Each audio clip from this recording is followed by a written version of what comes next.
Assalamualaikum warahmatullahi wabarakatuh. Assalamualaikum warahmatullahi wabarakatuh. Perkenalkan, saya hamba Allah, muslimah dari Jawa Tengah. Saya ingin bertanya kepada Buya. Begini Buya, saya memiliki bapak yang kelakuannya tidak seperti orang normal pada umumnya. Dia setiap harinya hanya tidur. Kalau habis dari kamar mandi atau hanya sekedar cuci tangan atau kaki pun langsung kerokan. Dia selalu menyalahkan Allah karena takdir yang dialami. Dia itu seperti punya dunia sendiri yang tidak ada satu orang pun yang paham dengan dia. Ibunya saja lihat tingkah lakunya selalu marah dan malas menanggapinya. Saya ingin meminta saran kepada Buya, bagaimana sikap saya untuk menghadapinya. Jujur, saya sudah sangat lelah melihat tingkah lakunya setiap hari yang tidak seperti orang normal. Saya pun hanya bisa diam, karena jika saya sedikit menasehati juga tidak akan diterima. Saya pun juga sering diusir dari rumah. Syukron Buya. Mohon pencerahannya untuk bagaimana saya bersikap.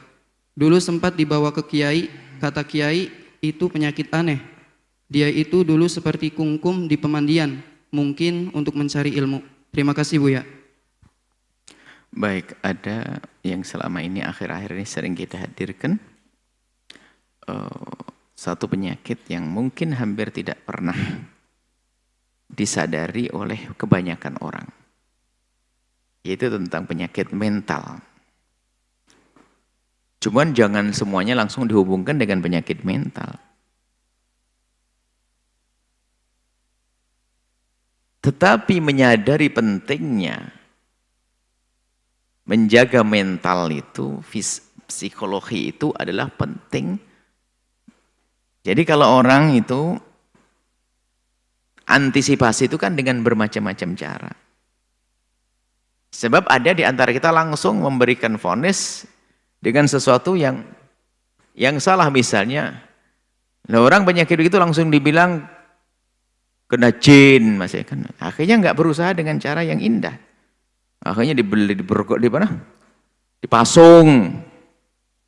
Karena mungkin kena pasung, padahal bisa jadi dia adalah mental. Makanya justru kami akan hadirkan kesadaran tentang bisa jadi itu adalah masalah-masalah psikis, psikologinya, mentalnya yang kena dia itu. Karena mungkin tekanan hidup atau permasalahan yang panjang yang menumpuk di otaknya. Supaya apa? Justru langkah ini sangat cantik. Karena apa? Kalau kita sadar orang itu punya penyakit semacam itu, kita pun akan memperlakukan dia sebagai orang yang sakit, bukan orang yang kena jin. Bahkan sekarang bahasanya langsung tutup poin, gila. Nah, kita melihat orang gila dirantai loh ya. Orang gila dirantai, tidak tahu, wallah alam kita tidak mengerti. Dirantai. Tapi tidak mencoba bagaimana, mungkin tidak ke belakang sebabnya apa sih? Mungkin permasalahan yang harus dicairkan. Dan bisa jadi gila yang sesungguhnya itu memang berangkat dari sini, perlahan. Makanya kami sampaikan kepada siapapun yang ada gejala-gejala semacam itu, hentikan berusaha untuk sembuh, jangan sampai terus berlarut sampai betul-betul rusak mentalnya, naudzubillah. Nah, orang tua Anda ini bisa jadi sampai di situ. Maka jangan perlakukan dia sebagai orang yang kena jin, kena apa tadi? Perilakunya aneh itu. Maka Anda hendaknya biar Anda mulai meningkatkan kelembutan Anda, kemudian kesabaran Anda kepada orang tua, bahwasanya beliau adalah kena penyakit. Penyakit yang mental. Ini jauh lebih penuh kasih menyadari makna ini. Daripada nanti kena jin, dikubyur pakai apa? Diobati dengan dikubyur pakai comberan, macam ini kan macam-macam dunia perdukunan macam. Oh, masalah mental loh dikasih begitu. Maka mungkin dibawa kepada ahlinya, orang yang mengerti tentang dunia ini, seorang psikologi, ahli psikologi untuk memahami yang syar'i tentunya diajak diskusi ngobrol yang disebut dengan ilaj ma'rifi. Diberi wawasan, diajak ngobrol, diajak ini sampai perlahan sembuh. Sampai nanti kalau tidak bisa kepada tibbun nafsi atau dokter yang dalam ahlinya psikiater untuk diberi obat sesuai dengan dosis yang sesuai. Artinya lebih Anda jadi begini, orang tua Anda itu sakit.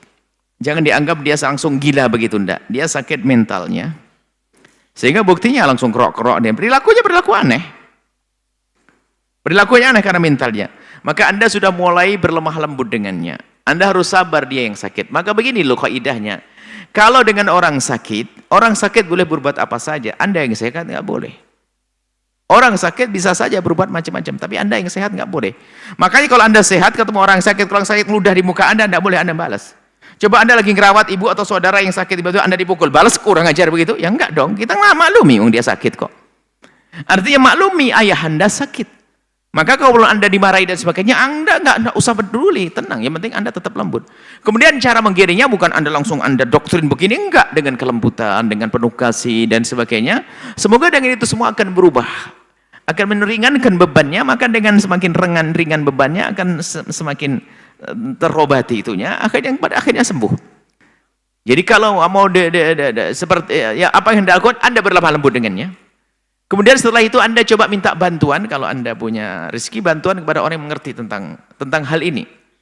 Ahlinya dalam ilmu psikologi, ya, bagaimana memahami tentang watak karakter, tentang problem-problemnya, kemudian mereka akan memberikan solusi yang indah, tentunya dengan ilmunya, ada ilmunya masing-masing.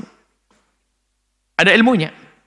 Atau paling tidak kalau Anda bisa menjadi pengobat bagi dia, bagi beliaunya adalah Anda berlemah lembut, Anda berkasih sayang dan sebagainya. Kalaupun beliau marah, tidak usah dibalas. Permasalahannya adalah beliau marah karena kita anggap ini bukan penyakit, sehingga dia marah dibalas marah. Tidak, itu sakit. Sehingga lihat ada kungkum dan sebagainya, menjundiri, habis air terus tadi lihat dari ceritakan penyakit mental dia. Jadi kami himbau kepada siapapun jika di rumahnya ada orang semacam itu, jangan langsung divonis dia sudah gila. Lalu harus kotak di belakang, dikunci. Nggak boleh keluar, karena keluar hilang, memalukan dan sebagainya. Jangan seperti itu. Kemudian atau diberogol, bukan. Bawa kepada ahlinya untuk diobati dengan benar, dengan baik. Sehingga dia akan perlahan demi perlahan akan pulih dan insya Allah sembuh. Dan juga langsung jangan bilang udah kena jin dan sebagainya. Kalau aku kena jin, bukan. Kenapa kami hadirkan ini? Agar yang kita dahulukan untuk menangani mereka adalah dengan kasih sayang. Sebab kalau sudah masalahnya adalah masalah psikis, itu perlu dituntut orang yang ada di kiri kanannya itu mendukung dia untuk bangkit. Untuk sembuh. Bukan menjadikan semakin terpuruk. Semoga Anda menjadi anak yang soleh, pahami makna ini, insya Allah nanti akan Anda semakin lembut dengan orang tua Anda, perlahan demi perlahan, sampai nanti sembuh beliaunya. Jangan dikasarin, jangan dikucilkan, jangan dimarahi, jangan. Akan tapi dibawa kepada kebenaran, kebaikan dengan cara yang lembut ya. Dan sabarlah dengan beliau, maka itu pahala bagi Anda sebagai seorang anak. Wallahu a'lam bishawab.